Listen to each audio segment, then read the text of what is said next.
करवा चौथ सनातन धर्म की प्रथा के अनुसार करवा चौथ कार्तिक मास के कृष्ण पक्ष की चौथ को मनाई जाती है। उस दिन सौभाग्यवती स्त्रियों के लिए यह चौथ का व्रत बड़ा सौभाग्यशाली और महत्वपूर्ण दिन होता है। पतिव्रता स्त्रियां अपने पति की दीर्घ आयु की शुभकामना की भावना से ही यह महत्वपूर्ण व्रत करती हैं।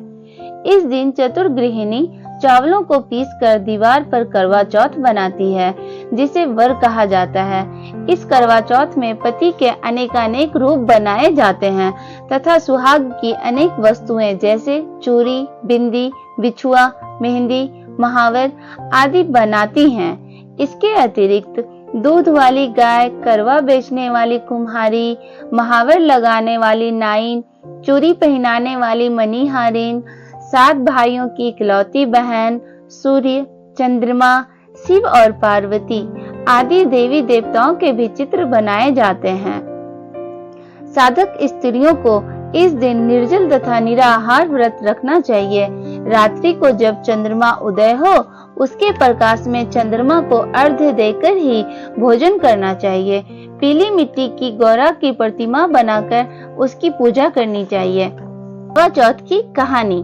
प्राचीन काल में एक करवा नाम की स्त्री महान पतिव्रता थी, जो अपने पति के साथ नदी के किनारे एक गांव में रहती थी।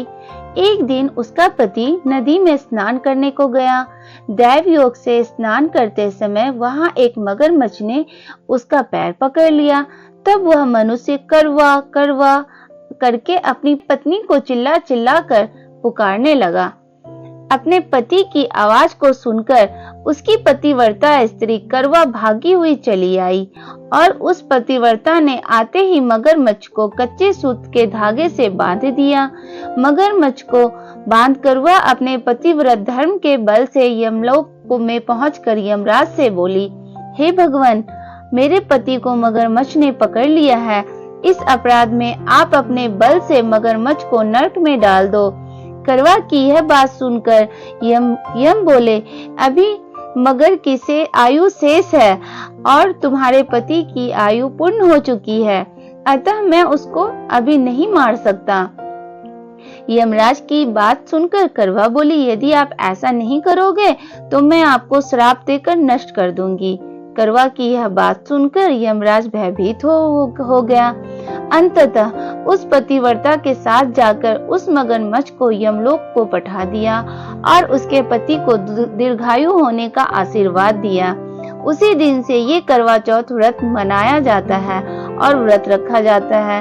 हे करवा माता, जैसे जैसे तुमने अपने पति की रक्षा की, ऐसे ही सबके पतियों की रक्षा करना। जय करवा माँ।